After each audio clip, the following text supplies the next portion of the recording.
Hey, salut tout le monde, bienvenue à un autre épisode Apporte-moi ton CV. Oui. Bel épisode, j'avais hâte de tourner avec le grand José Godet. Ouais, ben, une légende du showbiz, de l'humour, l'humour, de la radio, de la télé aussi, l'animateur hors pair. Exact, mais puis tu sais, un pilier de la radio humoristique, là, qui a les grandes gueules, tu sais, tout le monde sait c'est quoi, que tu l'as écouté ou non, tout le monde sait c'est quoi. C'est vraiment le fun d'avoir José Godet avec nous. Beaucoup d'énergie, notre José. Ouais. C'est un gars qui, tu sais, il est vraiment drôle, on a eu beaucoup de plaisir. Un lapin à batterie. Ouais, vraiment. C'était le fun de voir ça, c'est le fun de côtoyer des gens que tu regardais quand tu étais jeune, puis là, tu fais un balado. Moi, ça me fascine d'inviter quelqu'un puis qui accepte, tu sais, des légendes comme José, exemple. Ça me fascine, puis on le remercie d'ailleurs d'avoir accepté. Et on va remercier aussi Shop Santé qui présente l'épisode d'aujourd'hui. Shop Santé, vous voyez tous les produits sur la table, il y en a plein en ligne. On a nos shakers qui sont magnifiques. Oui, et étanches. Non, c'est ça. Cool. Nos shakers sont étanches et magnifiques. Plein de produits, une sélection en vrac, une sélection d'épicerie, shopsanté.ca. Merci tout le monde, bonne écoute. Merci à José Godet. Shop Santé, c'est la référence de suppléments au Québec. Ils ont plus de 40 points de vente à travers la province. Une ambiance chaleureuse, accueillante, inclusive. Tout le monde est bienvenu là-bas. Admettons, moi, je suis jamais allé d'un gym, je peux aller chez Shop Santé. Ben oui, parce qu'il y a une sélection variée de suppléments, mais aussi de produits d'épicerie, de produits qui nous font triper. Mais moi, mon coup de cœur chez Shop Santé, c'est ce qui est en vrac. C'est vraiment, vraiment le fun. Fait que tout le monde, là, autant des gens qui débutent l'entraînement, autant toi qu'à moi, que n'importe qui. Ouais. Mais justement, nous, on est allés, on y va souvent, puis mon grand coup de cœur, c'est les biscuits Quest, 15 grammes de protéines, 1 gramme de sucre et seulement 2 grammes de glucides. Admettons, c'est un snack brillant à prendre. Veux-tu un bout, Ludovic? Partons, brisons la croûte ensemble. C'est bon. C'est carré. C'est pas comme bon. Mais on n'a pas pensé que les deux, on allait avoir la bouche pleine, hein? Faire comme un fond, ton shaker. Pas une gorgée. C'est pas un bon... Ouais, t'es carré. Mais le shaker qui est... Ouais. Non, mais pour vrai, j'en ai plein de shakers comme ça. Ça coule pas. Tantôt, j'ai échappé 2 fois. Étanche. En plus, ils ont des logos trippants avec des catchphrases dessus. Ils sont vraiment beaux, vraiment sharp. Les couleurs sont le fun. Mais surtout, étanche et durable, pour moi, ça, c'est la base. Ça coule pas. Ça, c'est hot. Là. Imagine, tu le mets dans ton sac, là, il coule pas. Non, vraiment le fun. Donc, merci, Shop Santé. Bon visionnement.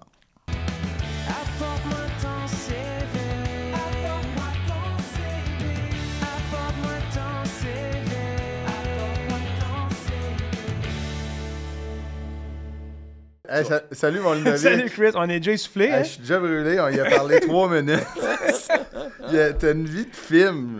Ouais, je sais, c'est fou. Mais c'est un honneur de te recevoir, José Godet. Hey, merci d'être là. Merci, c'est mon plaisir. J'imagine que tu n'avais plus personne à appeler. Tu t'es dit qu'ils ont pogné Godet. Non, on recommence là. Non, t'es dans nos premiers invités. Tu as expliqué? En fait, t'es le premier que j'ai texté. Oui, parce qu'on s'est vu sur le gala des Boys. Des Boys, le temple de la renommée. Hey, on a eu du fun, hein? J'étais là, moi aussi, en passant. Oui, c'est vrai.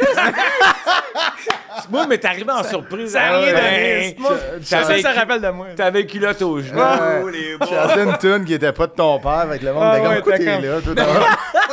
Il fait juste rendre hommage au monde. Lui. Ouais, c'est ça. Qu'est-ce que tu fais là? Ben, c'est ça, moi, je voulais absolument t'avoir parce que je le savais, tu sais, sans que je connaissais pas ta vie. Ouais. On en a parlé pendant 3 minutes. Je savais exactement, ça s'enlignait de même, là. Une affaire de ping-pong. Ça n'a pas de bon sens. Non, mais... Parce que moi, chez nous, les boys, il faut comprendre un truc, c'est que dans nos valeurs familiales, tu sais, mes parents, là, très peu d'éducation puis d'instruction, puis tu sais, c'était des bons parents, des bons Québécois, comme dans tous les films. Tu sais, Elvis Gratton, ça n'a pas fait un hit pour rien dans le temps. C'était nos parents. Et mon père, moi, c'est Elvis Gratton. Oh oui, je suis tabarnak, mais en brillant. On va vendre en tabarnak du gaz. Mais, puis donc, mais il y avait une valeur importante que j'ai essayé de donner à mes enfants aussi. C'était d'être fier, d'être travaillant. Ouais, la rigueur. La rigueur. Être capable, parce que, tu sais, c'est des gens qui... C'était pas des entrepreneurs. Ça a commencé dans ces années-là, mais à la base, les francophones étaient des travailleurs dans les années 40, 50, tu sais, 20, 30, 40, c'est bon. Fait que, donc, si tu étais travaillant, puis qu'il y avait une baisse dans l'économie, ils gardaient les meilleurs. Donc, tu travaillais, tu avais une job, tu pouvais nourrir tes enfants et ainsi de suite. Fait que, tu sais, c'est des vieilles valeurs qui sont peut-être un peu perdues, mais qui sont encore fucking bonnes. Ouais. Moi, mes enfants ont ça. Je suis fier de savoir que dans chacune des jobs de mes enfants, leurs patrons, quand je les croise, ils font comme « Ah, ouais, C'est vraiment, bons, là, sont ça bons, tient, là, Isaac, là, c'est un bon petit travaillant. » Je fais comme « Yes. » Ouais. Je les ai fuckés ailleurs, mais là...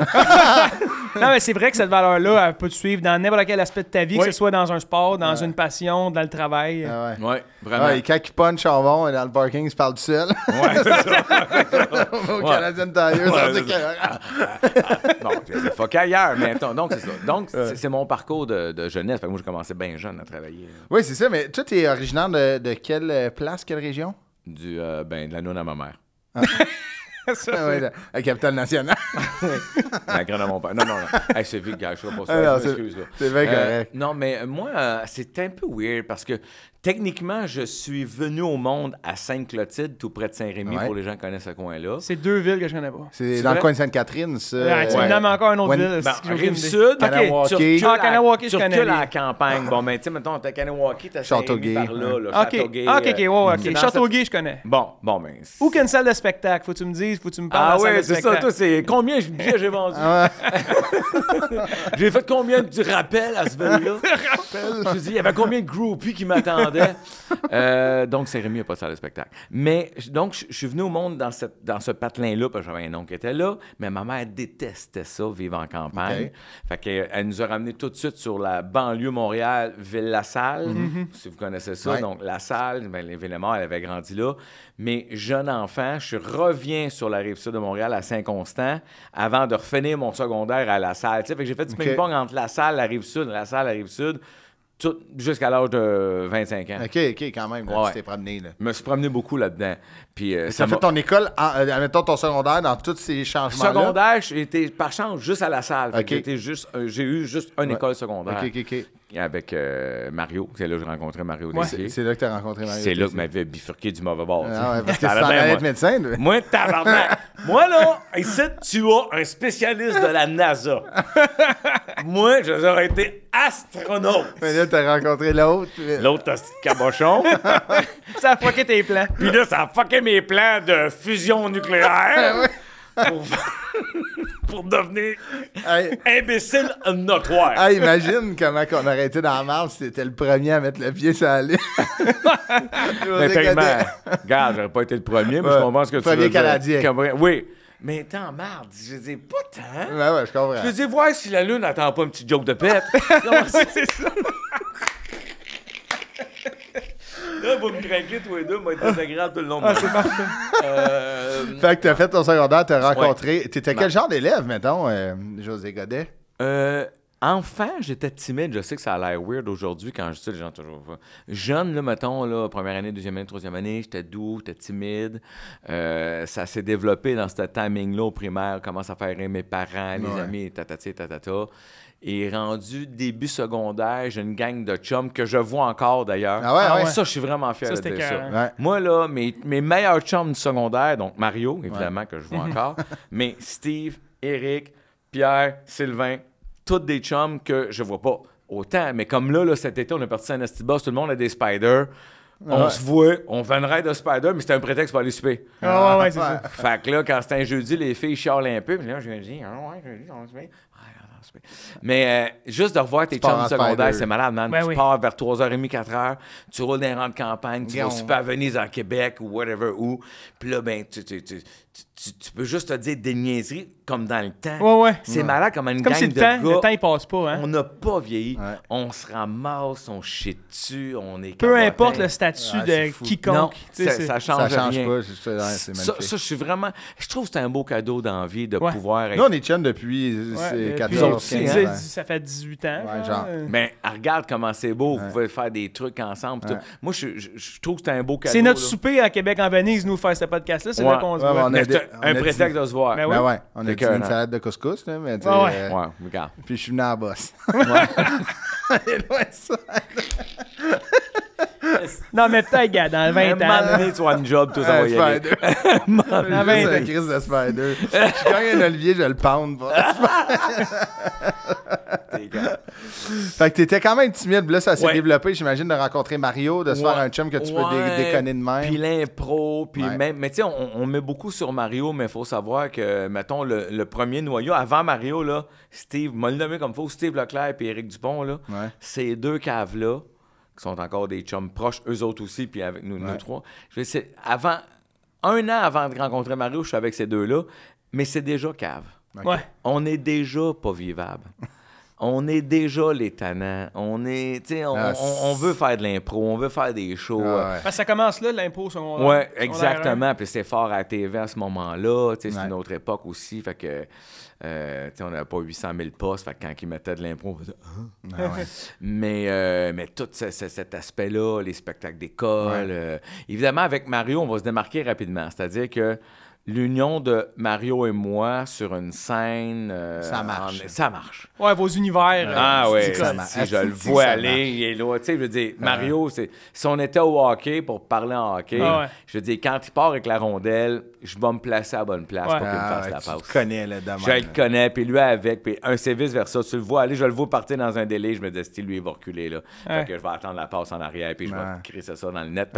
Fait que ce genre de joueur-là, quand on voit une équipe sportive avec deux joueurs qui se comprennent de même, ils font des résultats exceptionnels. C'est unique, c'est ça. C'est unique. Avec Mario, j'ai eu ça. C'était une passe à la palette bien importante. Mais je peux faire un bond dans le temps, mettons, juste une question que je me suis toujours posée, parce que moi, j'étais fan des grandes gueules. J'en avais parlé.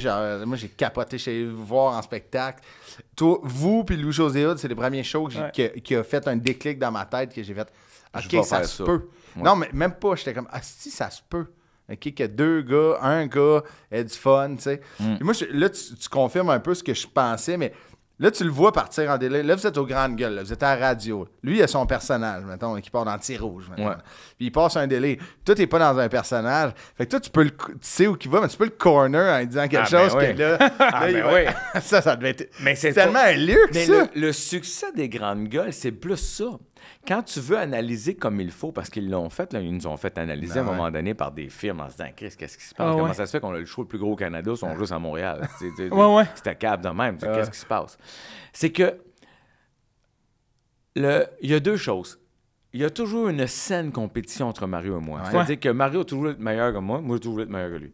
Fait que quand tu as ça en partant, ça te pousse ça va marcher. Ça marche. Après ça, c'est que malgré que je vais être meilleur que lui, quand lui il parle, j'ai du fun. Je suis pas jaloux. Non. Je veux dire, il fait un hit avec un personnage, là, puis c'est drôle, là, puis il m'a eu, là. T'es crampé. J'ai du fun, là. Parce qu'à ce jour, c'est le gars que je trouve le plus drôle au monde. Je comprends. Je veux dire, pas en spectacle, mais dans... C'était trop facile, là. C'est lui qu'on reçoit après toi, d'ailleurs. Justement, je voulais voir un bon show, venez me voir, là. Non, mais tu sais, je veux dire, il me fait rire en tête. Fait que, donc, comme il n'y a pas cette jalousie-là, quand il est dans l'action, on tripe, puis après ça, par-dessus ça, ce qui est malade, c'est parce que pendant des années, je ne savais pas c'est quoi qu'elle allait dire. Marie, vous ne savez pas ce que j'allais dire, pour être surpris. Vous writiez chacun de votre côté? Ah oui, au début, non. On écrivait ensemble. C'est ça. Mais du moment où on a pu avoir un peu d'air, je veux dire, j'étais au courant un peu de ses affaires, mais je ne connaissais pas. Il ne me les disait pas là, en meeting. Je sortais d'un fois quand il lisait ses personnages et vice-versa, ce qui fait qu'il pouvait juste être surpris en studio, puis moi, pareil. Puis après ça, comme je sais pas où ça s'en va, je peux dire ce que je veux. Je peux le ramasser, je peux dire t'es bien calme, je peux rire, je peux être d'accord, je peux flyer dans ma tête puis en rajouter sur le top. Fait que même dans le show, live, en ondes, c'était encore la poursuite du brainstorm de son number ou du mien. C'est un win-win aussi, comme tu dis, quand il n'y a pas d'animosité ou de jalousie, ce qui peut arriver dans des groupes, je le sais, les groupes, d'habitude, ça se sépare. Non, mais ça peut arriver, justement, qu'il y a des têtes plus fortes ou des personnages plus forts. Mais j'ai une question, si tu es déjà arrivé... Genre, on fait 10 000, c'est grande gueule, là, mais que vous avez inventé un personnage. Mettons, tu as inventé un personnage, puis que tu as dit, hey Mario, il fait plus avec toi, ce personnage-là, puis tu as donné le personnage, exemple. Oui, ou d'emblée, ça allait à un ou de même. Ou tu l'as fait un ou deux sketchs, puis finalement, hey, je pense que c'est plus. Vu que tu l'as déjà fait, c'est plus tough, vu que c'était tellement gros, ça devait être tough de faire. Plus au moment de l'écriture. Ben des fois, écoute, je vais te donner un exemple. J'en ai plusieurs en tête qui me viennent. Stéphane Chanchouchi. À la base, le premier qui entend le vrai gars faire ça, on est dans le sud, là, on est sur la plage, Puis moi, je l'écoutais pas, le gars, mais Mario était fasciné par le gars qui passait. Mario, quand il accroche quelque chose, il était toqué. Il est fatigant, mais hein? le gars, Mario entend que le gars, il crie, on est au Venezuela, puis il se promène avec un bâton puis 2 cossins, là, comme dans l'ancien temps, puis « Oyster! Ceviche! » Puis... mais c'est subtil, tu sais. Mais Mario qui a rien à faire, parce que Mario, faut comprendre une chose, si t'as pas un ballon, un bâton, whatever, pour l'occuper, t'es dans le mar dans la plage. Il était déjà dans le tape. Il était là dans les photos qui... Faut qu'il fasse d'accord de danser. Puis après ça, on avait plus de cash. On est dans des hôtels où je le perdais dans le jour, je voulais pas le voir. Moi, j'étais avec les filles. Tu l'inscris pas au volleyball. Oui, Chris, va faire les Olympiades du Club Med, là. Va te lancer un œuf sur la plage, on savait où. Il savait même pas. Mario Tessier, hein? Ouais, j'ai une activité. Il me tombait ses nerfs en crise en vacances. Une petite game de tennis, après ça au basket, vous parlez? Non, mais non, buddy. Moi, je suis chaud d'hier. Moi, je vais aller comme désengraisser sur le bord de la plage. Tout suer le sel. Suer mes cocktails.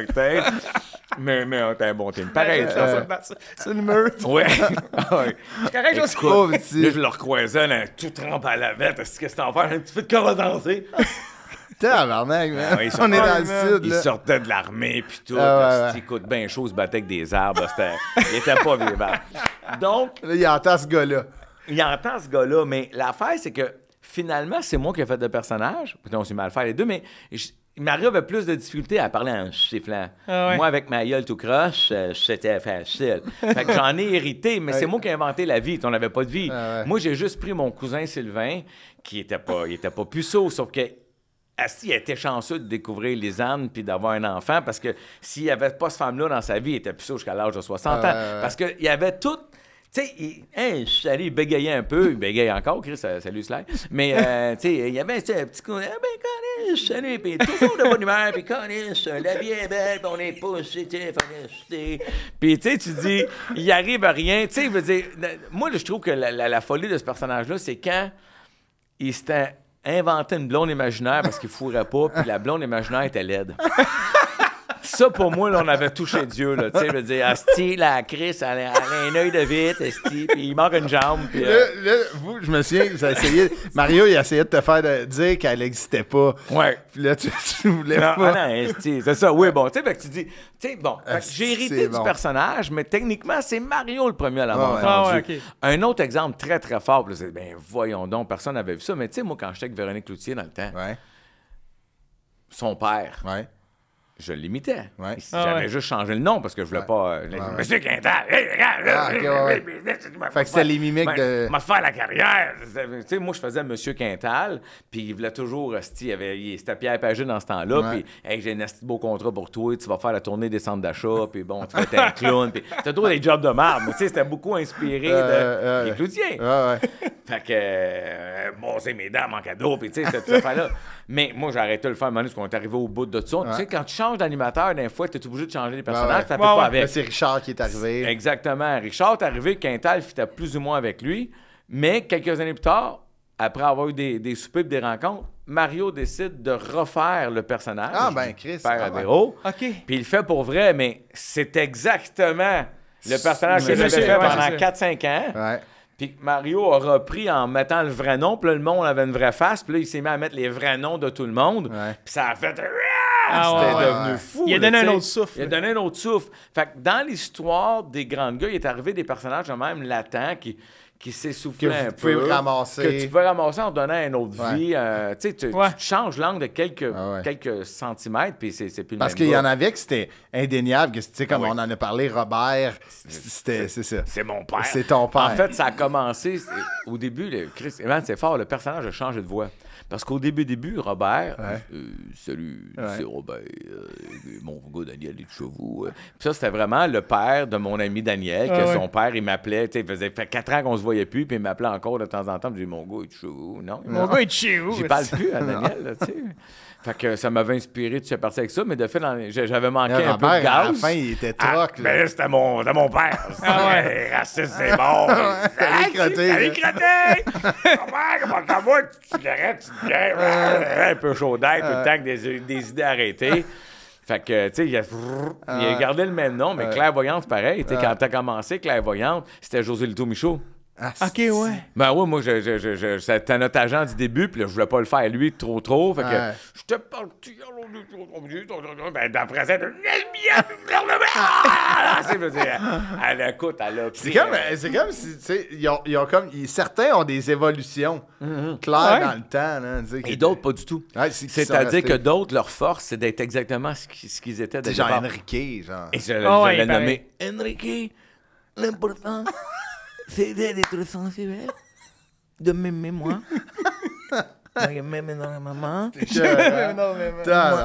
sensuel, me regarder, me délirer. Mais tout ce qui était plus, mettons, vous imitiez des personnalités publiques, ça c'est un peu intemporel, tu le changes pas. Comme le boxeur. Oui, Mario qui faisait Stéphane Ouellet. Ouais, c'est ça. Parce qu'à un moment donné, ça arrive. Tu sais, comme quand moi j'ai fait un José Théodore qui est le beau-fin de l'autre, Louis Moïse.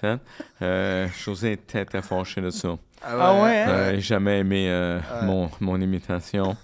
Jamais voulu venir. Les soupes à la maison. Non, ça m'a fait de la peine parce que, tu sais, moi, c'est un honneur être parodié. Mais tout le monde le prenait de même, tu sais, mais je devais parler à Louis à un moment donné. Louis dit, il n'y a pas cette case-là dans son esprit. C'est pas un mauvais gars, là, tu sais, qui est son beau-frère, puis il l'aime beaucoup. Mais ça arrive, tu sais, il y a un extrait, tu écoutes, que Mario a fait, qui raconte que Claude Poirier avait déjà dit. Mais oui, je sais. Il dit, il était très mauvais. C'est le pire de la game, mais tu sais, je sais, Mario. Il me l'a fait, Claude Poirier, à sa fille la semaine. Ton ami, là, jamais t'es bon. Comme, l'autre fois, t'avais dit le contraire. Mais gars, tu sais, il y a 108 ans. Ça se peut qu'il a changé d'idée. Il y a toujours sa carte de parking dans le coup. Ouais. Mais c'est ça, écoute, c'est un magnifique, tu sais, pour vrai. C'est un monde, là, c'est fascinant ce qu'on a vécu avec les grandes capoté. C'est fou. Tu sais, moi, je fais de la radio comme humoriste, puis souvent, je me dis, Chris, moi, c'est en vous écoutant que là, je suis là, il y a comme de quoi d'Inception qui est écœurant. Tu sais, je fais pas de personnage, mais tu sais, juste de déconner pendant 2 heures, t'es comme, imagine le fun qu'il y avait, les gars. C'était une époque où la radio, ça libre. tirait aussi. Ça tirait, il y avait beaucoup de monde. Les gens vivaient leur journée de travail en fonction de la radio. Tu sais, c'est une autre époque. Aujourd'hui, tout le monde consomme ce qu'il veut. Mais dans ce temps-là, comme ça n'existait pas, quand les grandes gueules sont devenues très connues et très populaires, tout le monde orchestrait sa rentrée et sa sortie de son char en fonction des sketchs. Tout le monde savait que quand t'es 20, moins 20, tout le monde connaissait la grille horaire. Puis là, tu fais comme, OK, je vais sortir ici, me ramasser mes affaires, m'attendre avant de sortir du char, et ainsi de suite. C'est fascinant, mais... c'est un phénomène social. C'était quasiment... Et au début, moi, quand on a commencé la première tournée, c'était étonnant, parce qu'on travaillait avec un Jean Connen, peut-être que vous connaissez, qui a travaillé beaucoup avec Juste pour eux, mais écoute, on l'avait croisé le gars dans un club med à quelque part, je pense au Cancun ou Martinique. Il marchait avec des affaires dans le dos puis il sifflait. Mais non, lui, il faisait des numbers, il faisait de la magie. OK, c'est un genre de performeur. Un performeur. Et puis, quand il est venu au Québec, c'était un gars qui a beaucoup d'idées, puis il a composé beaucoup de choses. Il a travaillé beaucoup en création avec Juste pour rire, entre autres. Et il était venu voir le spectacle. Il nous avait aidé à faire nos premières pubs. Et il était venu voir le spectacle, puis il était sous le choc. Tu sais, quelqu'un qui ne nous connaissait pas, qui venait voir les premiers spectacles, c'était dangereux. Oui, parce que les gens disaient, c'est une secte. Nous autres, on rentrait avec les personnages. Allô, cher, ça me fou, là. Encore aujourd'hui, je fais un mini-medley dans le show. Je fais Allô, cher, puis j'ai une mais il faut que tu connaisses l'intérieur des grandes gueules. J'avoue que si t'arrives de l'extérieur, tu connais pas le phénomène, tu te dis Allô, cher. Mais sérieux, dans ces années-là, peu de gens connaissaient pas ça. Là.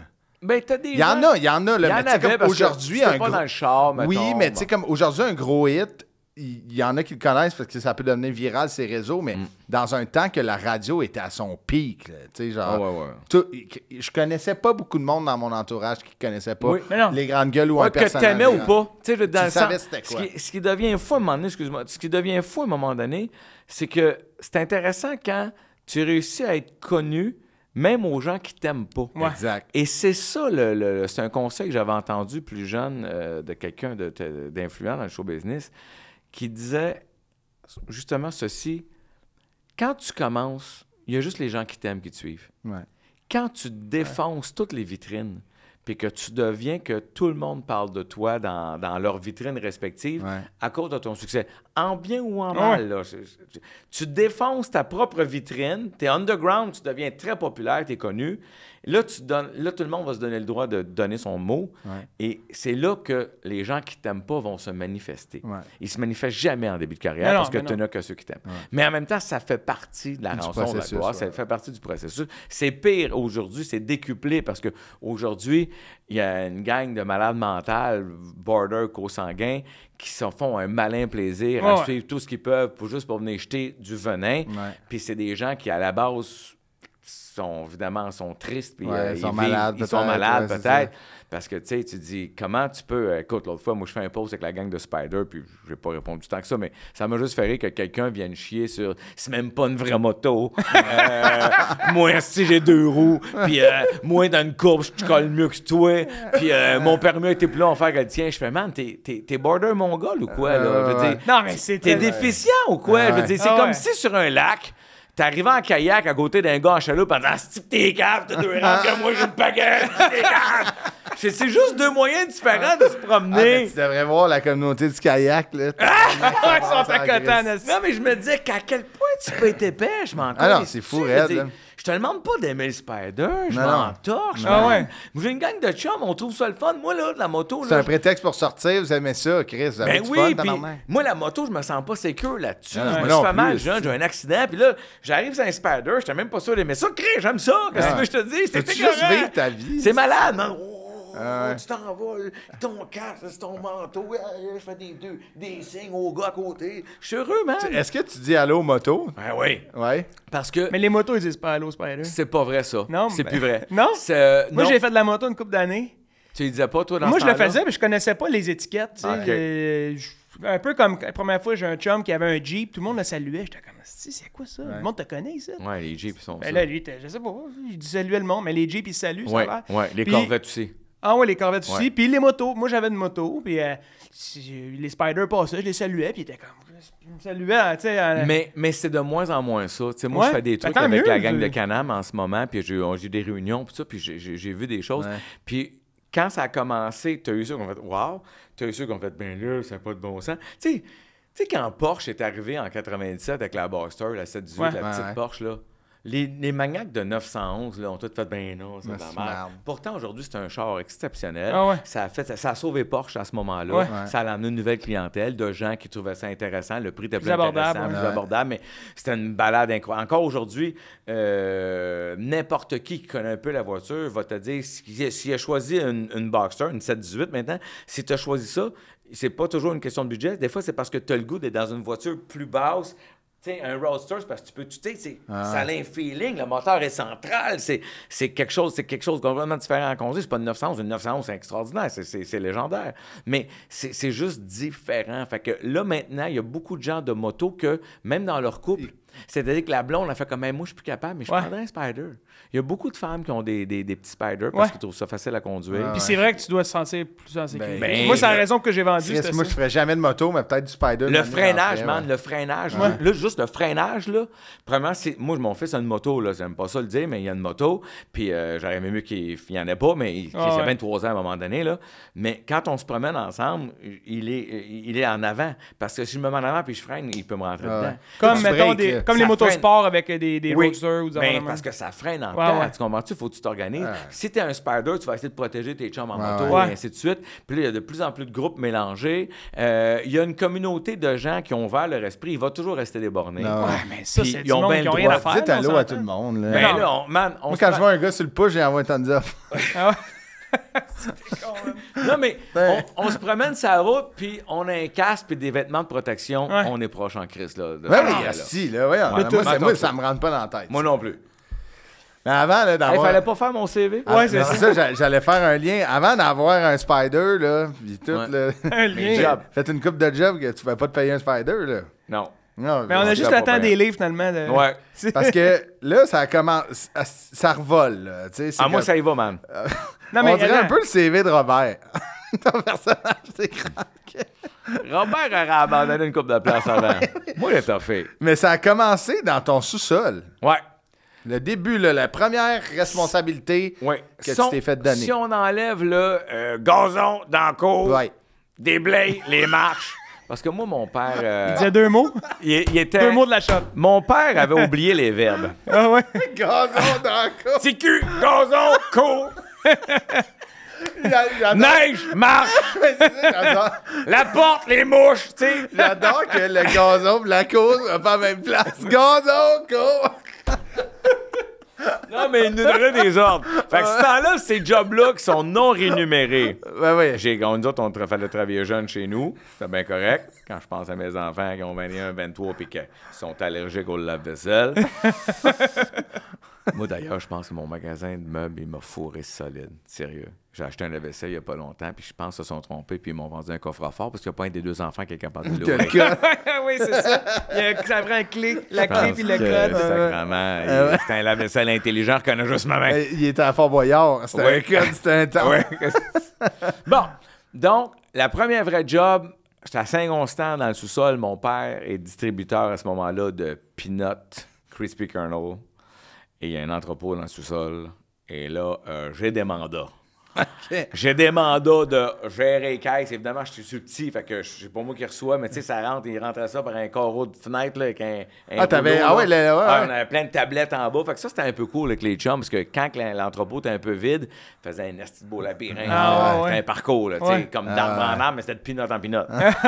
Le salé à rouge. C'est ça. Puis d'ailleurs, je te le disais un peu tantôt, c'est sûr que il arrive un accident, puis un sac s'ouvre, il est gaspillé, il faut le manger. Fait que j'avais compris que quand je voulais manger quelque chose, elle l'échappait. Fait que les pierres au rein à 12 ans, ça se pouvait. C'est drôle que tu dises ça. Ça fait 2 pierres au rein que je fais dans la même année. Mais pas à 12 ans. Non, là. Ah ouais. Ça fait mal, hein? C'est l'affaire la pire. Mon beau-père, il a déjà eu une pierre au rein, là, puis il a eu un gros accident de moto, tout pété. Il a jamais eu mal comme une pierre au rein. La pierre au rein, man, j'avais tellement mal, c'est arrivé il y a 2 semaines. Là. Hein, tabarnak? Ouais, ça dure 5 heures. Après ça, t'es correct. Oh, dès qu'elle sort, finalement. Ouais. L'as-tu gardé pour faire une bague? Je l'ai envoyé analyser. J'avais tellement mal, là, j'en vomissais. Tabarnak! J'ai dit à mon chum le lendemain, mon producteur Dan, j'ai dit, Dan, je suis content de ne pas avoir eu d'arme à feu dans la maison parce que j'aurais hésité à me coller une balle dans la tête. Tellement que c'est douloureux. Mais je me disais, ça arrivera jamais. Puis j'avais un peu de morphine chez nous, de la pierre au rein d'avant, il y a 6 mois avant. Une grosse parenthèse. Mais moi, j'ai pris juste 4 mg 2 x 2. Mais dis non, quand ça part, là, t'en prends 4-5. Tu montes à 10 mg. Là, gèle-toi. Mais tu sens rien, ça fait mal de même. C'est malade, man. Je peux pas croire, parce que quand elle sort, là, puis moi, j'étais chanceux, la première, elle est sortie genre 3 semaines après, elle a descendu dans la vessie, mais ça a pris du temps avant qu'elle sorte. Elle s'est dissous quand même avant. Une fois qu'elle descend, ça fait-tu encore mal? Ou? Il y en a que ça lui fait mal dans le pénis, mais moi, zéro. Moi, ça fout. Ouais. Une petite queue. C'est gros canal. Moi, man, regarde. C'est ça, mon trou. Moi, quand j'arrive, ah ouais, sors la bière! Excuse-moi pour tout le... Mais... Le commanditaire McGill. Oui. Ouais. Hey, salut, gang de Concordia. Pierre Aurin forever. Calisse, quand même. C'est malade, c'est malade. Hey, man, mais ma première Pierre Aurin, c'est le matin de ma première à Québec. Non! Ouais. Je me réveille dans la nuit, j'ai mal. Moi, je pense que je fais un genre de gastro, quelque chose de genre, parce qu'après ça, je me dis j'ai une crise d'appendice, une appendicite. Ça fait tellement mal dans mon ventre. Puis la douleur monte tellement que j'appelle l'ambulance. L'ambulance, ils parlent, c'est 911, puis ils savent pas, eux autres non plus, tu fais une crise de ci, une crise de ça. Ils savent que c'est peut-être une pierre au rein, mais comment savoir? L'ambulance arrive, m'amène à l'hôpital. Assez rapidement, le médecin conclut sûrement une pierre au rein, mais là, tu as un scan, un ci, un ça. Puis moi, je suis couché là, puis j'ai dit, d'après vous, là, moi, à soir, à 8 h, c'est ma première média à Hubert Rousseau. J'annule-tu ou j'ai encore une chance de la faire? Elle dit, peut-être encore une chance, parce qu'elle dit elle dit là, mettons, Québec, Montréal, est à Saint-Hyacinthe. Ah! Ouais. Il reste 1h45. Puis à un moment donné, ça l'a arrêté de faire mal. C'était juste un peu inconfortable. T'as fait un show avec... C'est la morphine, man. T'as fait ma première, c'est la morphine. Excuse-moi. C'était malade. C'est tabarnak. Mais mange la marde! C'est capoté. Ouais, je ne l'ai pas dit au début, je voulais pas... Puis à la fin... Non, tu peux pas avoir la sympathie, puis après, à un moment donné, c'est cool. Je voulais donner un bon show, puis à la fin, je l'ai dit, hey gang, ce soir, je vais pas rencontrer le public parce que je suis sorti de l'hôpital à 4 h cet après-midi, j'ai fait une pierre au rein, puis je suis correct, merci. Mais je suis encore buzzé, c'est la morphine, fait que je vais me coucher. Tabarnak. Ouais, t'es malade. En tout cas. Hey, c'est malade. Ouais, excusez. Fait quoi, les Pierre, les pinottes. Les pinottes. Les pinottes. Fait que là, les pinottes, là, moi, j'ai compris assez vite les pinottes enrobées rouges. Oui. Si tu manges un sac de 400 grammes de ça, t'es dans la merde. tu chies en spray. Ah oui, c'est ça. Comme faut, hein. C'est ça, il va par le monde. Si tu penses qu'un sprinkler de terrain de golf, ça garoche, Ah ouais, hein? mange à 8-9 ans un sac plein de pinottes rouges. Un coup de 12 dans la toilette. Hey! Tu sais, quand ta soupe à l'oignon, elle n'a plus d'oignon. Ah ouais, tabarnak. Il reste juste un petit pain gorgé. Une bonne bisse de marde. T'as reçu la bâche de fromage au début, puis le pain. Il a fait rien. Puis après ça, man, il n'y a plus d'oignon, il n'y a plus rien. Ah ouais. Ah, ça m'écoeure. Parce qu'avec ça, il faut que les gens le sachent. Ben, Il y a peut-être quelqu'un qui est rendu à la moitié du sac. Ah il ouais, va arrêter tout de suite. Stop! Mayday! C'est peut-être juste moi qui étais intolérant aussi. Ben non, je pense que c'est quand même un sac de peanuts. C'est une grosse quantité. C'est beaucoup. Je Je suis pas médecin, là, mais... Non, pourtant. C'est pas dans le guide. T'es pas médecin, mais t'annonces. Sérieux, on te voit, le dodo, tantôt, je fais comment? La radio tardive. Je suis un chirurgien cardiaque. Tu sais, la démarque, la confiance dans le pas. J'ai déjà fait un meurtre de mystère chez le médecin. Ah, ça paraît. C'est peut-être le petit pad que t'as tout le temps sur toi. Ouais, tout le temps. Le stéthoscope aussi. Tout le long. Ouais. Salut, José, ça Il m'a fait de la test du genou tantôt, voir si j'ai des réflexes. Ah oui? Non. Ah, moi, il est venu checker ma prostate, j'ai trouvé ça bizarre. En même temps, il faut la checker. Ouais, mais elle est bonne, hein? Ouais. C'est une belle. Non, mais elle est belle surtout, oui. Oui, elle a une shape, là, elle a une texture, hein? Elle rebondit bien. Oui. Ouais, c'était le fun pour les deux. Elle J'avais est pas de gants. étanche. J'avais pas de gants. Bon, non, je les écoute, on se connaît. Ouais, ouais. Hey, là, maintenant, oui. Les pinottes. Bon, c'est une pinotte, c'est fini. Hey, une job sur 30 de Comment c'est parti, ça, que j'entends Là, mon père a changé de job. Là, il a acheté des permis de taxi, il a fait du taxi. Puis là, évidemment, j'ai pas travaillé, j'ai eu 2 ans de break. Après ça, il est retombé en... Le sabbatique. Ouais, en alimentation. Moi, les chips Yum Yum, la raison pour laquelle ça a été fort dans Jocelyne, c'est que c'est mon enfance. Ouais. Mon père a été distributeur de chips Yum Yum. Mon frère, mon beau-frère, Gilles, superviseur chez Chips Yum Yum, c'est vrai, là, c'était vraiment mon beau-frère. Il s'appelait vraiment Gilles, il a été superviseur chez Chips Yum Yum, puis tout ça. Il y a tu sais, dans la vie, man, ma soeur a dit une phrase, j'ai fait comme... c'est bon ça. Puis ça m'a donné une piste de 20 ans de radio. C'est que je commençais Jocelyne. Ouais. Puis elle me dit, en tout cas, je te dis que Gilles, il était distributeur, il était pogné superviseur. En tout cas, Gilles, un esti bonne job, là. Il a le gaz fourni. On a tout fait. Wow! Moi, j'étais au téléphone, je suis comme... J'ai dit, je m'en viens. Je voulais voir ça live. Ah ouais. Je suis allé chez eux parce que on est très proches, les 3 enfants, chez nous. Fait que je faisais une raid de char aussi. Je suis allé voir ma sœur. J'ai dit, raconte-moi ça. Puis là, je te dis, il va y avoir une grosse promotion. Il va y avoir le gaz fourni. Elle me l'a redit une autre fois. Là, je fais tabarnak, man, c'est malade. Tu sais, sa valorisation, c'est le gaz fourni.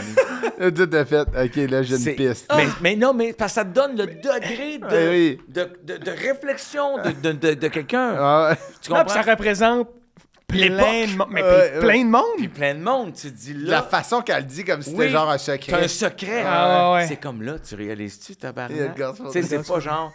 Gilles a été choisi par la NASA. Il s'en va sur la Lune. Tu sais, c'est Gilles va devenir superviseur. Si ça va à Mascouche, ça écoute rien. Tu réalises-tu? Parce que, tu sais, techniquement, quand tu as une fourgonnette Yum Yum avec le gaz fourni, ça se peut que tu fasses un petit plein dans ton propre char une fois de temps en temps, quelqu'un. Ah ben, t'as le gaz fourni. Fait que tout ça m'a amené une façon de réfléchir en Jocelyne que je n'avais pas au début. Tu sais, au début, c'était Jocelyne, nanana. Fait que là, moi, je me revois encore avec Pierre Pagé, puis les premiers sketchs, là, je fais... Chris, on pouvait passer... Tu sais, Pierre Pagé, là, ce qui était bon de Pierre dans sa façon de travailler, puis c'est une autre époque aussi, mais Pierre, là, pouvait faire du millage pendant 1 minute et demie sur ça. Quand j'ai dit ça à Pierre la première fois, il est venu fou, là. Si, man, le partiel, il roulait dans la gueule. Tu sais, il était là, wow, OK, Jocelyne, mais comme ça, t'as le gaz fourni, là. Explique-moi ça, là? Ben là, moi, j'improvisais. C'était comme, wow, t'as un nasty job, hein? Puis, oh oui, écoute, c'est des gros chaussures. C'est pas. Moi, sur ma rue, personne n'a de gaz fourni. Tu sais, là, tu te mets à. Cette valorisation. À blower ça, là, puis à chaque fois, j'ai mort d'un. Puis son mari, il a toujours le gaz. Mais oui, c'est statu quo. On est content, je mets une grosse job. C'est quoi? Je pense que son patron n'a même pas ça. Oui. Il est important, Gilles. Ben là, c'est très important. Tu sais, t'as un gaz fourni. Puis après ça, j'avais inventé qu'il était infidèle parce que ça me donnait une traque de plus. Ouais. Puis ce qui est beau dans l'histoire, puis il serait là, puis il en rirait, parce qu'on se parle encore, là, on n'est pas en chicane de personne, mais elle m'a emmené, si ma soeur l'a pogné, il avait été infidèle pour vrai. Ouais. C'était prémonitoire. Ouais, là, je me suis dit, j'aurais jamais pensé. J'avais inventé ça de lui parce qu'il avait. En sachant que c'était pas une affaire qui allait. C'est impossible. Tu sais, il avait l'air un grand nono un peu, là, tu sais, bonasse. Lui, tout ce qu'il aimait, c'est acheter un système de son neuf. Heureux d'être content. Jamais l'ouvrir pour qu'il reste neuf. Ouais, c'est ce genre de gars-là. Mais moi, je rencontre une fille qui a le gaz fourni, je calisse ma blonde, là. Ouais, c'est ça. C'est sûr. Ben, c'est ça, c'est des grosses chaussures à toi qui es venu en autobus, là. Hey, imagine, t'as le gaz fourni dans un autobus. C'est pas moi qui paye. On l'a vu-tu, la game? On l'a vu-tu à la shot, là? Tu le vois-tu, le soleil dans le ciel? Excusez. Oh, ben là, mais c'était quoi ton... Yum Yum. Oui, c'était quoi ton emploi, toi, chez Yum Yum à 11 ans? Puis, écoute, c'était un peu... C'est étonnant parce que c'est vraiment un été à 11 ans qui a changé ma vie. C'est le dernier numéro de mon spectacle en ce moment. Excellent spectacle. josegodette.ca. Il était temps, partout, chez vous, dans votre salon. Merci. Au revoir. Salon? Dans notre salon? Ah oui, tu fais des shows dans les salons? Non, je fais pas ça encore. Éventuellement. Si tu payes bien, tu vas voir le saut, hein? Oui, c'est ça. Si, moi, te le faire dans l'entrejambe, si tu veux. Mais, non, donc... c'était un asti de numéro écœurant parce que ça raconte cet été-là que mon père, il s'est passé quelque chose de bien important qui a changé ma vie.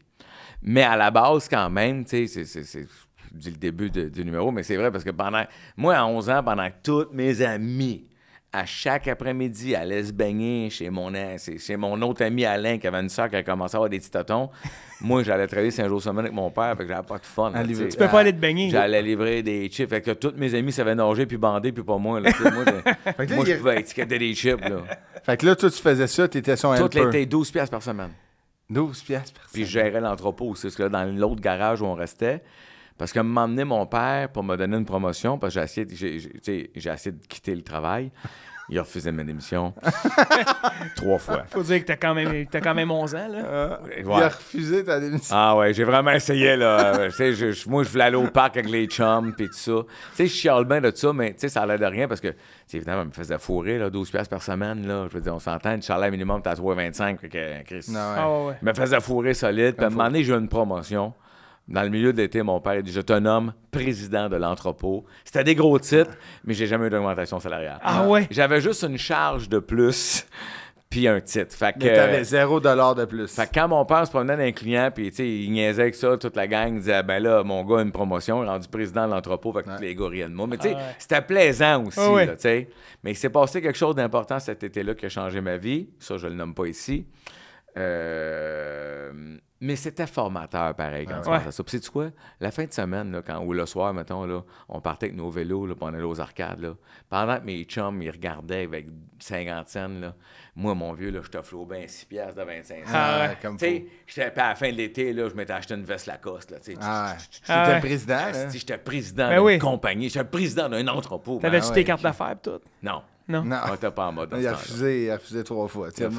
Non, mais tu sais, je veux dire, ça m'a donné une valeur de l'argent, de rigueur, de continuer quelque chose. Ouais, ça fait chier de se lever, tout ça. Puis tu sais, mais en même temps, tu sais, je regarde mes enfants aujourd'hui qui n'ont pas eu ça à faire. Ils ont des belles valeurs. Mais il y avait quelque chose de bon dans cette génération-là aussi. En fait, c'est une phrase importante. En écrivant le show, j'ai pensé à ça. Je ne l'ai pas mis, c'est pas drôle, mais c'est une phrase que j'ai trouvée importante. Puis je la nomme souvent parce que je me dis, aïe, c'est malade. Moi, je trouve que ma mère a eu un courage que je n'ai pas eu dans élever mes enfants. C'est qu'elle m'a laissé me casser la gueule. Ouais. Ouais. Tu sais, il n'y a pas un parent aujourd'hui qui laisse son enfant se casser la gueule. Il va ramasser à la POC, il va faire ses devoirs, c'est faux. Il a oublié ses affaires, il va partir de la job, va aller chercher ses affaires, va les porter à l'école. Surprotège un peu. Oui, c'est la surprotection parce que ça nous valorise beaucoup en tant que parents. Ouais. Déjà qu'on se sent coupable parce qu'on n'est pas beaucoup là, parce qu'on travaille beaucoup, parce qu'on fait pas ci, on fait pas ça. Ouais. Fait que dans l'autre partie de notre job de parents, on en fait trop, tous et chacun. Je connais personne très peu de gens qui le font pas. Il y en a, là, mais en général, on le fait. Mais cette valorisation-là, c'est pas bon pour notre enfant, c'est bon pour notre ego à nous. Exact. Ouais. Là, je le sais maintenant, je le savais pas quand j'ai élevé mes enfants, c'est facile à dire maintenant, puis je suis pas encore bon, là, je veux dire, sincèrement, je le dis, mais je suis pas bon. J'ai fait un peu avec ma fille, là, je suis pas capable de... Là, papa va changer ton auto, mais il faut que tu fasses le ménage de ta chambre. Ouais, sa chambre, elle est en crise, ben, elle a eu genre hier. Mais tout ça pour dire que ma mère, quand elle me laissait me casser la gueule quand j'étais jeune sur des affaires, je te parle pas de tomber en bicycle, je te parle de me tromper. Non, puis d'être dans une trail qu'elle sait que ça va mal finir. Puis elle te laisse y aller quand même. Puis à la fin de ça, elle venait me voir, elle me consolait, puis elle me donnait des outils. Ouais.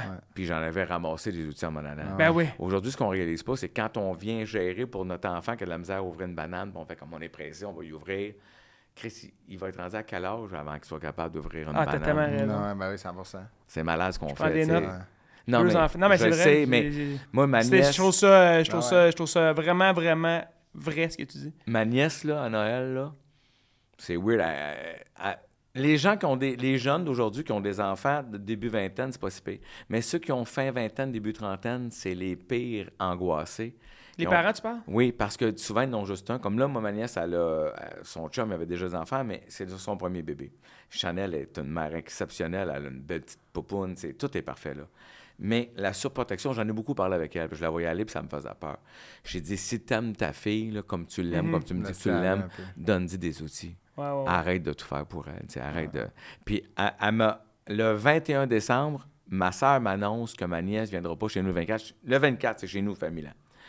Elle ne viendra pas. Je fais, non, pourquoi? Ben là, tu sais, la petite... Puis elle reste à 5 minutes de chez nous. Ben, tu sais, la petite... il va y avoir du bruit. D'un coup, il fait froid. Puis là, j'ai pogné l'air en tabarnak, là. Je dis, quoi? J'ai dit, fucking niaise. Mais on calisse. J'ai dit, on a été élevés dans des parties de la boucane. On est vivants. On dormait dans des manteaux qui puaient. Puis, c'est ça les souvenirs qu'on a de notre enfance. Puis aujourd'hui, on les chérit comme s'il n'y avait rien eu de meilleur. J'ai dit, je comprends qu'elle ne s'en souviendra pas, mais elle va se priver de Noël avec notre mère qui est vieillissante. On ne sait pas combien d'années qu'il reste avec ses petits-enfants. Puis tout ça. Puis, parce que peut-être qu'il va faire froid. Tabarnak, elle reste à 5 minutes. J'ai 4 garages. Je vais rentrer. Je vais y faire une chambre. Je dis, c'est quoi ton. Je vais venir fou, là, Martine. Là, si j'y parle ou j'y parle, je vais venir complètement malade mental, là. Ouais, elle me l'a réveillé, pis ça, pis... Fait que ça m'a vraiment rendu fou. J'ai dit, bon, Chris, dans les années 50, on faisait 4 jours de calèche, pendant Noël. Puis on s'entend, là. Je suis tout d'accord avec toi. Je comprenais rien. J'y ai parlé, elle m'a expliqué son point de vue, puis là, même, elle est venue pareil, on a réglé ça, elle est venue, puis elle comprenait, puis elle me dit, t'as raison, mon oncle, merci de m'avoir appelé. Puis là, t'es dans une bulle d'angoisse, là, sors de là. Là, elle va pas mourir parce qu'il y a du bruit dans le party. Puis même si elle dormait pas bien, tu dormiras mal le lendemain. Ben oui, ça fait partie du temps des fêtes. On s'entorche de ça. C'est beaucoup d'évitement aussi des parents. Ils veulent pas donner du trouble. Puis je te dis ça, je suis pas parent, puis je vais essayer le plus possible de pas être de même, mais c'est beaucoup d'évitement il évite cette chute-là. Il repousse. Mais plus tu repousses, plus que la chute, elle va faire mal ses genoux en crise. Que quand si tu n'attends pas puis tu te plantes à 7-8 ans, il arrive de quoi? Mais tu sais, moi, j'en ai vu, j'étais dans un collège privé là, où ils ont 16 ans, ils ont 2-3 nounous, là, ils se font dire non puis ils pleurent à 16. C'est ce que j'allais dire. Qu'est-ce que vous pensez qui arrive aujourd'hui? Aujourd'hui, là, by the way, là, la génération des 20 ans, pas tout le monde, puis soyez pas fâchés, gang, on jase entre amis. C'est une super belle conversation qu'on a, je trouve. Je suis super content d'avoir vous autres. Parce que moi, j'accuse pas. J'ai pas fait. Ce que je dis, je l'ai pas fait. Je suis de l'autre bord, OK? Bon.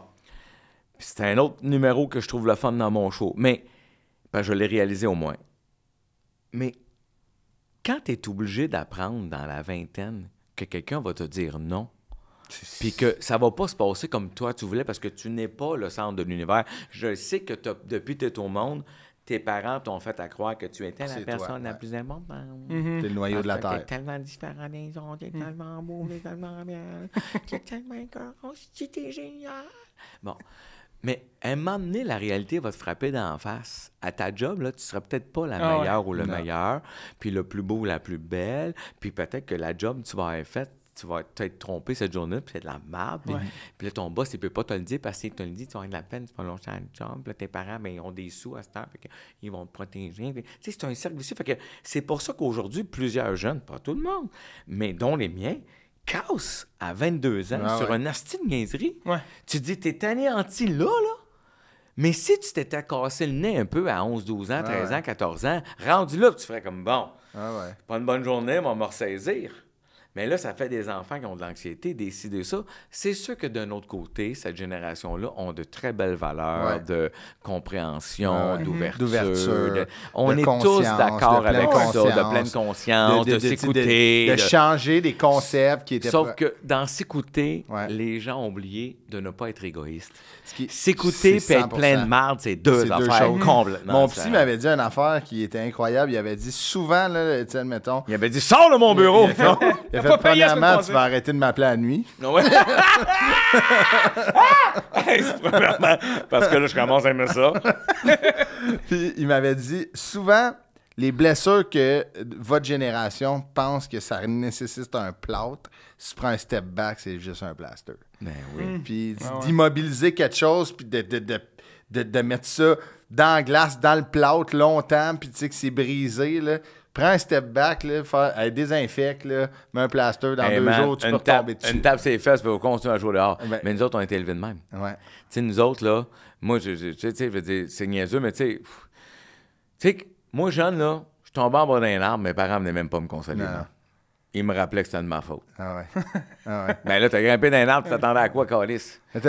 Si je m'étais rien cassé, si je m'étais cassé de quoi, ça me faisait « T'as mal, ben oui, t'as mal. » Mais tu regardes la mentalité. Je te dis pas que c'est mieux. Non. Je te dis qu'au moins, j'avais compris que j'avais auto-géré cette chute-là. J'avais été... T'avais pris le risque de tomber. Oui, puis c'est correct parce que je venais de comprendre que quand je fais quelque chose, il y a peut-être un risque au bout. Puis là, la fois d'après, m'a calculé mes affaires.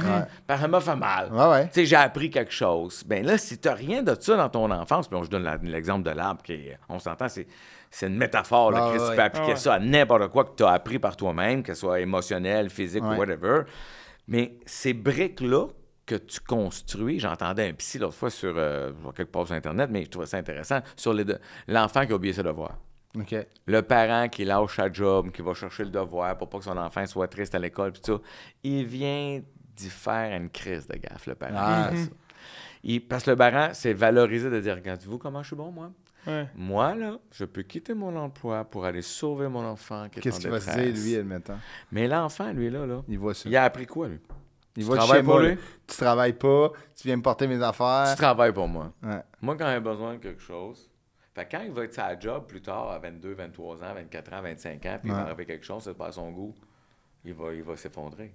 Il va faire de l'anxiété, tu sais, c'est tout ça qui va arriver. Tandis que si tu le laisses dire, écoute, ma puce, c'est bien plate, mais moi, aujourd'hui, j'ai une grosse journée, je peux pas faire ça. Trouve une solution. Essaie de trouver une solution, parle avec ton professeur, vois ce que tu peux faire. Tu as oublié ton devoir. C'était ta responsabilité. On en a parlé hier. En plus, souvent, tu l'as dit. Oublie pas, non. Souvent, le parent fait ta job la veille. Je te gossais là, quand je te disais ça, mais là, tu l'as oublié. Exact. Tout ça, là, tu sais. Moi, ma fille faisait un travail pour l'université, puis à un moment donné, j'avais dit, tu devrais te prendre d'avance parce qu'elle est en cinéma, tu sais. Je dis, c'est compliqué, là. Et nous autres, bien, finalement, c'était pris d'avance, mais c'était slack un peu. Elle n'arrachait en crise, elle pleurait. Puis elle a réussi à s'en sortir, mais elle a eu beaucoup d'imprévus, beaucoup plus qu'à la normale dans notre milieu. Mais tu sais comment on a des imprévus, tu penses que tu vas X, Y, Z, puis l'autre, il vient. Tu sais, l'effet domino du show business, là, tu as un plan pour un gala, puis une personne importante tombe malade, elle vient pas, le numéro fait de plus, ce numéro-là fait de plus, et ainsi de suite. Hein? Bon, elle a vécu ça pour son mini-film, son court-métrage. Chris, le gars qui fait la première, il y a une pierre au rein. Mettons, l'esti. Mais ça fait du monde à appeler. Ça reste que Chris, tu avais ta première médiatique, tu fais une pierre au rein. Qu'est-ce qu'on fait? Non, mais ça, c'est quelque chose que tu contrôles pas en plus. Oui, je sais bien, mais tiens, mettons, de comme, tu sais, toi, t'as pris... Tu as parlé, tu es comme, OK, je vais peut-être le faire, peut-être qu'on le fait pas. Moi, j'attendais, man, jusqu'à 6 h le soir pour prendre ma décision. Non, je comprends. Parce qu'annuler ça, tu as déplacé des médias, décidé ça. Tu dis, j'aime mieux jouer le show à 90% que de l'annuler. Dans ma tête. Parce que c'est une autre génération complètement. J'ai une autre éducation. Moi, c'est très valorisé de rentrer à... Tu sais, aujourd'hui, aussitôt que... file pas, tu manques parce que, premièrement, il y a beaucoup. J'ai un commerce, moi aussi. Fait que, tu sais, aujourd'hui, moi, je suis fasciné de voir que les journées de maladie qui sont là au cas où tu as un pépin, que pour la plupart des employés, c'est des congés que tu me dois. C'était pas ça l'idée, hein? C'était juste s'il se passe. Tu sais, l'idée, c'est que si t'arrivais à une bad luck, t'aurais une couple de jours au tampon avant de tomber sur le chômage. Là, tu sais, c'est rendu des journées de congés payés que tu vas perdre. Tu vas faire du ponton sur le Richelieu. Ouais, finalement, tu vas allonger ton week-end. Hein, mais parce que moi, si tu rentres pas, là, t'es coiffeuse, là. Tu coupes pas des cheveux, il n'y a pas d'argent qui rentre. Puis moi, je te paye pareil. Ouais, c'est ça. Hein, okay. Mais tu sais, il y a de quoi... Avoue que c'est weird en temps. Puis c'est drôle parce qu'on est comme dans une époque où on jongle entre les deux parce qu'il y a ça, là, des gens qui vont essayer de s'absenter, tu sais, puis peut-être moins accomplir. Puis des fois pour des raisons valables, des fois pour des raisons parce qu'ils n'ont peut-être pas cette drive-là, puis ils veulent s'absenter et prendre ces congés-là. Ouais. Mais aussi, on est retombé, là, admettons plus la génération des trentenaires, mettons, là, que la valorisation est très dans l'agenda. Il y a une valorisation qui se fait dans l'agenda. Pas mal booké, travaille beaucoup, là, dire je suis brûlé, je suis fatigué, je suis brûlé. C'est rendu un nouveau tag. Ouais, j'aime pas ça, moi, sans entendre ça. Non, moi non plus, parce que moi, admettons, si quelqu'un me dit je suis brûlé ou Chris, on travaille tous. Ah, mais man, la vie est folle pour tout le monde. C'est normal. Ouais. Mais moi, admettons, si tu me pitches, je suis brûlé, j'ai de la misère à être empathique.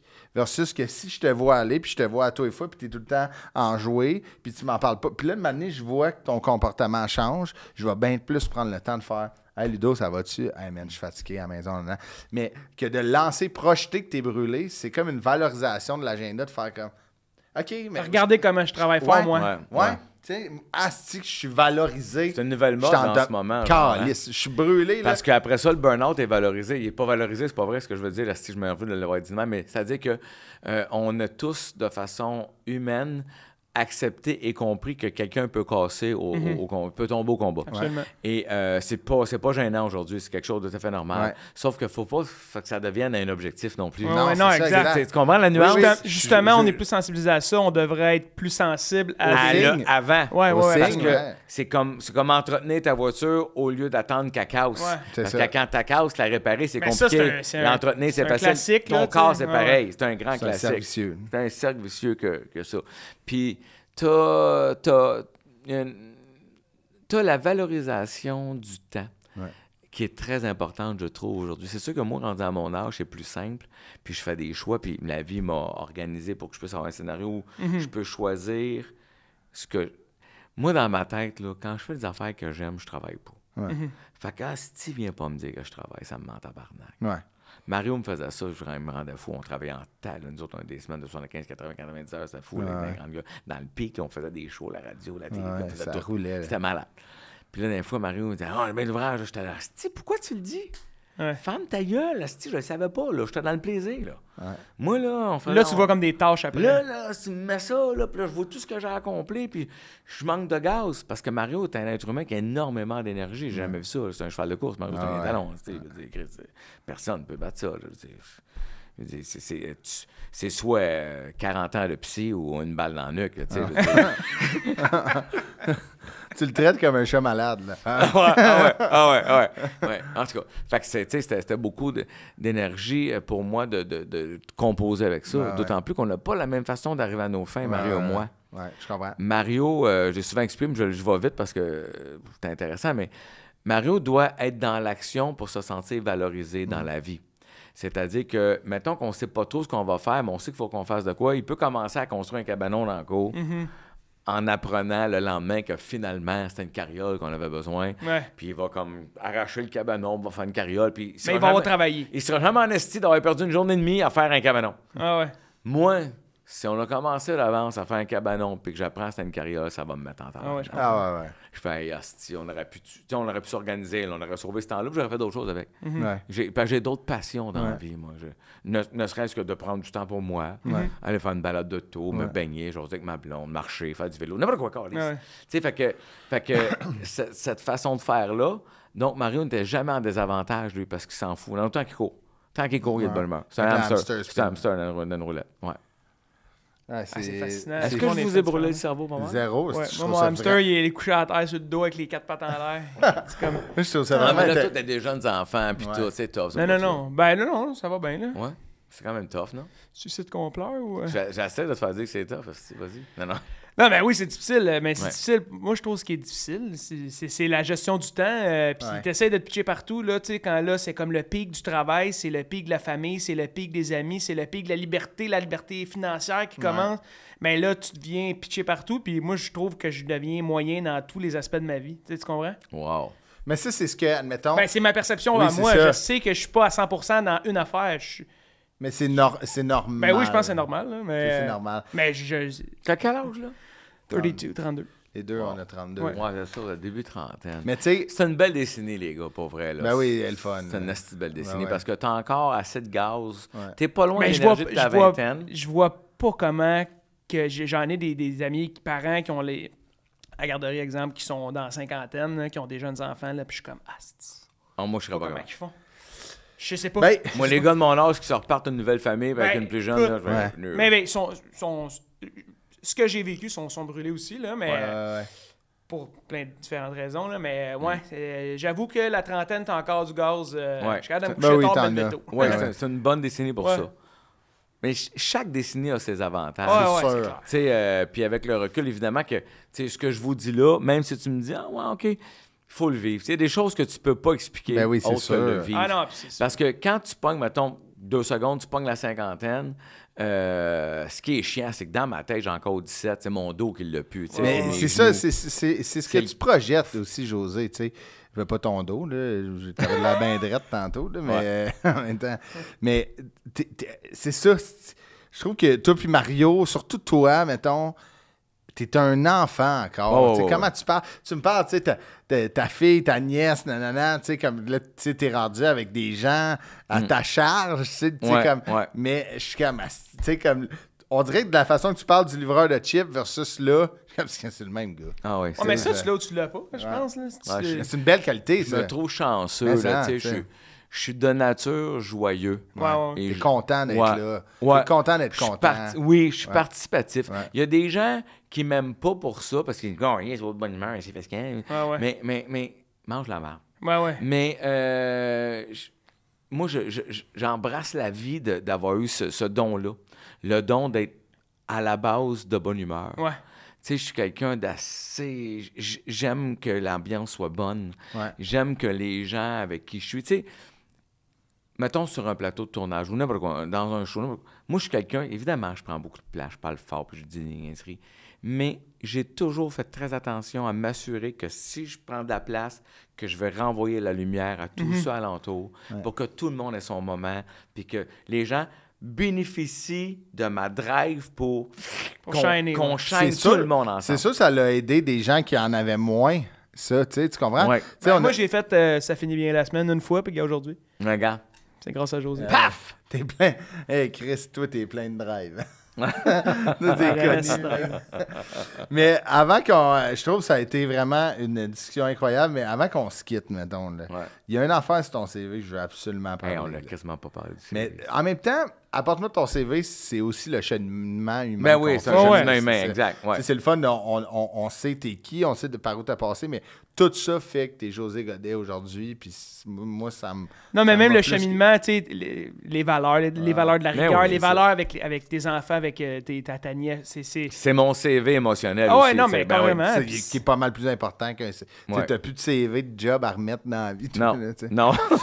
Tu comprends? Ça fait longtemps qu'il n'est pas à jour. En parlant de pas à jour, là, Wilco, ça n'existe plus. Mais non, je sais. Ça, tu as travaillé là. Ah, ça, c'était malade. Puis tu as fait rentrer ton ami. Ah, il a fait rentrer Mario. Mais tu en as fait une ordinaire en esti. Mais moi, je sais pas c'est quoi Wilco. C'est avant Walmart. OK. Ouais, Zellers dans ce temps-là. Ouais. Bon, mais Wilco, c'était une grosse chaîne. Vraiment à la Walmart, le même genre. Sauf qu'il n'y avait pas d'épicerie dans ce temps-là. C'était vraiment juste de la guenille, des bébelles, une petite section de code. Puis, tu sais. Petite section de code. Sears, genre. Sears, ce genre de patente-là. Mais c'était américain, Wilco. Sears, je pense que c'était canadien, je me trompe pas. En tout cas, peu importe. Puis là, écoute, moi, bien vite, là, j'ai été brasser des patates, laver la vaisselle, faire des cornets. Puis là, ben, j'étais écœuré de faire ça. Fait que je m'en vais à faire application. J'étais chez Wilco. Je pogne la job. Et là, man, je m'occupe. Je suis dans l'entrepôt. Puis les racks. Puis là, je découvve que, tu sais, les lifts, là, que tu pompes, là. Hey, man, si tu surveilles ça de bord, là, puis tu te mets un pied sur un, puis le pied dans le milieu, là, ça fait un esti skateboard. Hey, nous autres, dans l'entrepôt, avec les autres gars, là. Hey, surtout sur le plancher de vinyle, ça roule en tabarnak. C'était malade, man. Le soir, quand ça fermait, on se faisait des crises de course. Puis à côté, là, tu sais, t'es de même, tu t'en viens, là. Puis là, penché, là, pour essayer de tourner le mieux que tu peux. C'était écœurant. Oh, wow. Fait que là, travaille là, fais rentrer Mario, il veut rentrer, fais rentrer Mario, j'y ai joué un asti de cul. Parce qu'à un moment donné, tu sais, c'est comme un genre d'initiation. Puis là, on s'occupait de ça, les palettes, bouger, tout ça. Puis je reçois un appel. Tu sais, José, salle d'habillage des femmes. Fait que j'arrive là. Puis là, le genre de gérant de jour, il dit « Ouais, quelqu'un est allé chier dans une cabine. » Non. Faut-elle ramasser ça? Je fais comme « Ouais, OK, ça me tente pas tant. » Je veux dire, il y a vraiment j'ai 17 ans, là, tu sais, moi, ramasser la marde de quelqu'un que je connais pas sur du tapis, je veux dire, c'est pas un golden non plus, là, tu sais, je sais que c'est un humain qui était... Quelqu'un, peut-être qu'il a eu un problème, peut-être quelqu'un déficient, je sais pas. Fait que là, je suis comme, oh, collier, c'est... Un mauvais coup. Il y a un tas de marde, là. Un tas de marde. Vrai, là, un beau, là. C'est pas l'oignon puis le fromage? Non, là, c'est vraiment, un beau, là, c'est un con, là, tu sais, je veux dire, tout est là, 2 boudins. Chocolat favori, là. Ouais. Et là, je fais comme, calice. Mario a commencé hier. Techniquement... La job la pire, elle va au nouveau. Oui, au dernier rentrée. Allez, je pogne l'intercom. Attention. Mario Tessier, demandez aux cabines d'essayage pour dames, s'il vous plaît. Mario Tessier, cabine d'essayage pour dames. Man, il arrive. Il a filé la job. J'ai filé la job. Il ramasse. Sa première journée, man, il ramasse de la merde dans la cabine d'essayage. Ça! J'étais tellement content, là. Puis là, après ça, quand lui, sa réaction, c'est quoi, comment? Mais lui, man, il vient de commencer. Ah ouais, il dit oui à tout. Ah, lui, c'est un soldat. Le superviseur, il a rien dit. Tu as dit, hey, moi, je sais ça à Mario. Il savait pas. Moi, le lendemain, j'ai dit à Mario, j'ai dit, Asti, man, il m'avait appelé moi, puis c'est moi qui t'ai envoyé. Parce qu'il savait pas, Mario, qui était rentré, il connaissait pas, lui. Il connaissait moi. Fait que moi, j'ai refait la job, j'étais tellement content. Qu'est-ce qu'il a dit, Mario, maintenant? Lui, il est vaillant. Mario, c'était un travaillant. Là, ah ouais. Hey, man, quand j'avais des jobs de marde, ma mère avait un casse-croûte à m'emmener, puis on avait acheté ça d'un autre gars, puis le gars, pour une raison que j'ignore, il avait décidé de jamais nettoyer toutes les bouts de patates qui tombaient à terre dans le sous-sol à côté de l'éplucheuse à patates. T'as-tu idée que quand tu veux nettoyer ça, que t'as 10 ans de patates moisies... Il y a des pédoncules là-dessus, tu sais, les affaires... Hey, man, c'est moi que Mario qui a nettoyé ça. J'avais le bon gars pour ça. Là, ouais. Mais, il est arrivé encore d'annoncer. On le payait en cheeseburger. C'est vrai? Ah ouais, Mario venait souvent manger. Il venait dîner gratis en Christ. Mais ma mère, elle disait pas non plus. Mais l'anecdote de Mario, c'est notre scoop. C'est la scoop. C'est Chef Santé. On fait une chorégraphie. Chef Santé, top ça. Wow. C'est vraiment juste ça. Les snacks. Ça, c'est malade. Fais attention à tes bancs ouais, cognac. c'est ça. Ouais, c'est ça. Fait que c'est tout dégommes aux potes!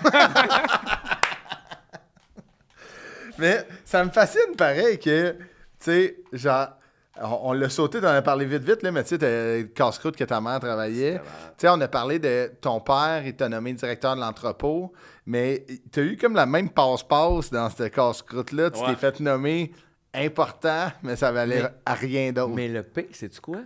C'est que... Merci pour les cadeaux. Mais le P, là, c'est que ce monsieur-là, c'est un monsieur très rigide. Il était près de personne. Il ne saluait pas les clients. C'est ma mère qui faisait tout ce job-là. Ma mère, c'est comme toujours resté son... Tu parles du proprio. Le proprio, Bill. Mais je ne saurais jamais pourquoi il parlait de moi à ma mère tout le temps. J'arrivais, ma mère, elle dit « Juste toi qui le fais sourire. » Il me voyait arriver avec mon scooter, là, puis il faisait... Ah ouais? Il m'avait adopté. Ah ouais. Peut-être parce que j'étais très travaillant. Peut-être à cause de mes valeurs de travail que mes parents m'avaient inculquées. Je ne saurais jamais, mais tu sais qu'il m'a offert le restaurant. Ah ouais? Je vais dire une affaire weird, là, à 100 000 $ de moins qu'il l'a vendu. Il y avait un offre. Il m'a dit, il me l'a offert à 100 000 de moins pour moi si je le voulais pour ma mère et tout ça. Mais là, ma mère était rendue vieille. Moi, je faisais du show business. J'avais pas le temps, mais il me dit, for you. If you want the restaurant de casse-croûte, it's for you. For you, José.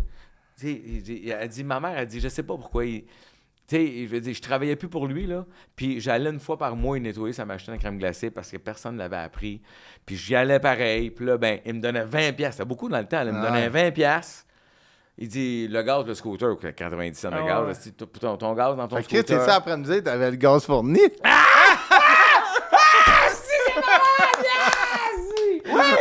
Mais tu sais, puis il me payait un dîner. Moi, j'allais faire sa machine. Je sais pas pourquoi il m'avait adopté. C'était écœurant, ton gag. T'es fort. C'est le meilleur gag à soir. Ouais. Non. Mais il t'avait adopté. Il m'avait adopté, Astic. Puis j'ai eu beaucoup de peine quand il est décédé aussi. J'ai trouvé ça le fun que dans sa vie, j'avais marqué son parcours. J'ai travaillé quelques années pour lui. Puis ma mère était là pendant 15 ans. Puis il disait toujours José, mon meilleur. Ah ouais. C'est le fun. C'est bébé, mais j'étais content d'avoir été un plus dans son parcours à lui. Ben, c'est important. Tu as marqué la vie de beaucoup de gens. Et nous, on était super heureux de te recevoir. Moi, je te l'ai dit au Gala des Boys, là, tu fais partie des personnes pour lesquelles après je fasse un AVC. Ça va, mon homme? Ça goûte plus c'est parfait. C'est une des raisons pour laquelle que je fais du stand-up. Vous êtes peu qui m'a donné cette piqûre-là. Fait que t'as fait... Moi aussi, c'est la raison pourquoi Chris fait du stand-up. Ouais, c'est vrai. Toi, pareil. Parce que toi, dis-moi, c'est rien. Ouais, moi, je m'en gâte ici. Non, mais pas en tout. Je sortais chez Rousseau Sport dans le temps, puis dans mon Jetta VR6, la radio tout le temps, les grandes gueules quand je revenais, c'était le fun. Ça y allait? Ça y allait pas mal. Non, c'était mythique. Comme tu dis, on faisait nos horaires en fonction des sketchs, puis c'est capoté. C'était ça dans l'autobus, dans le 9. Ceux qui vont mettre d'ailleurs, ils ont été enregistrés sur une cassette. Merci, José. C'est le fun, bon succès avec ça. C'était vraiment le fun, puis il était temps, c'était en spectacle un peu partout au Québec. Je suis super content, il me reste 1 an et quart de tournée à peu près. joségodet.ca pour les billets, allez voir ça. Je suis vraiment fier, Ballon. On fait bien des niaiseries. Là, mais t'aimes ça seul? J'aime ça beaucoup, beaucoup. J'ai trouvé mon beat, mon tempo, mais j'aime le show. Je l'aime, je le trouve beau, c'est drôle en tête. Puis j'avais peur de ne pas être capable de ramener une folie à la José sans le kick-off avec Mario. Mais non, j'ai bien trouvé mon tempo. Je suis content pour toi. Ouais, puis ça marche, ça rit, ça a du plaisir. Les gens sont contents, moi aussi. Puis j'ai une belle histoire. Tu sais, les gens, ils quittent, puis... La plupart des gens viennent me voir après, ils ont aimé le show, mais ils ont aimé l'histoire que je veux proposer. Mais juste tu sais, les avant-goûts que tu as laissés dans le balado, ça te donnait le goût d'aller voir l'histoire et la folie que José Godet a de singulière, là, que personne n'a. Bah, mais écoute, c'est vraiment ça. Là. Ça a un beau tempo. J'aimerais beaucoup, on ira mais voir oui, ça. vous venez, les boys, puis dans les derniers 6 mois, je sais pas pourquoi, j'avais pas pu faire une grosse première, puis on a changé de salle, j'avais pas de place. En tout cas, je me suis dit, fuck off, là. Il y a juste les journalistes. Mais là, j'ai beaucoup d'amis dans le show business, des artistes qui sont venus dans les derniers mois. Patrick Sécuyer, Marina Orsini, Alexandre Barrette, puis j'en passe. Mais je suis surpris de voir qu'ils viennent pareil. Puis ils m'écrivent, ils viennent me voir, ils viennent en coulisses pour me dire, mais tabarnak, un coup de poing dans la face. Puis Patrick Sécuyer me dit une affaire vraiment wow. Mais tu sais, le bout... Il t'a bien fait de le faire, le medley des personnages, puis j'étais pas sûr de le faire. Parce que mon show se tenait sans ça. Puis j'ai trouvé une place le fun pour le faire. Puis il m'a dit, ce bout-là, il dit, Chris, man, j'étais ému de voir, les gens de nous réagir, ramener là. Tu sais, c'est un 6 minutes peut-être, mais il dit, man, j'avais des frissons, j'étais dans le tabarnak. On vit quelque chose, ça nous ramène dans une bulle. Il dit, c'était écœurant. Tu sais, j'ai trouvé ça vraiment gentil. Oui, c'est malade. Ouais. Non, mais c'est comme un chanteur qui refait ses plus gros hits à vie. Exactement. Les gens, c'est indéniable. Tu as été connu par les grandes gueules. De l'envoyer du revers de la main, que ça n'a jamais été ça, ta vie, c'est pas vrai. Ça a été ça. T'es là à cause de ça. Mais oui, je veux pas. Exactement. Moi, ça fait partie de c'est 20 ans de ma vie. Non, mais... à cause de ça. Ouais, ça aussi, ça nous fait plaisir. Non, mais exact, mais c'est pour ça. Je fais un parallèle avec ce que tu dis. Dans mon premier show, c'était juste des chansons originales, mais je faisais un medley des bébés parce que je peux pas renier d'où je viens. Mais non, puis ça nous fait plaisir. Exact, mais c'est ça qu'il faut. Des fois, les artistes, ils ont un message, ils ont un message artistique, mais aussi, il faut comprendre qu'on entertain les gens qui viennent nous voir. Là, c'est un si beau cadeau de pouvoir d'avoir le luxe de dire d'où je viens. Ça a été... c'est un gros succès, fait que là je suis là pour cette raison-là, mais vous allez me découvrir d'un autre angle. Ouais. Tu sais que même là on pousse plus loin puis il va faire que ça arrête à monnaie, fait 4 finales qu'on fait. Mais nous autres dans le show 2 des Grandes Gueules, on avait beaucoup hésité. on a hésité entre est-ce qu'on donne 100% au public ce qu'ils veulent? Le public, ce qu'ils veulent, là, ils veulent voir presque tous les personnages. Ils veulent des sketchs. Ou ben donc, on était rendu à l'étape de notre carrière où on a commencé à animer des galas artistes.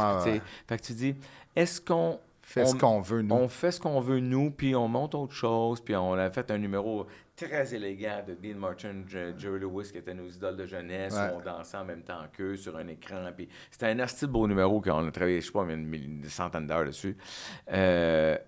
Puis les gens étaient bien impressionnés de ça. Puis le show était beau, le show était drôle, il y a une bonne histoire. Mais techniquement, sais-tu quoi? C'est pas ça que les gens voulaient. Ils voulaient les personnages. Les gens voulaient plus de personnages.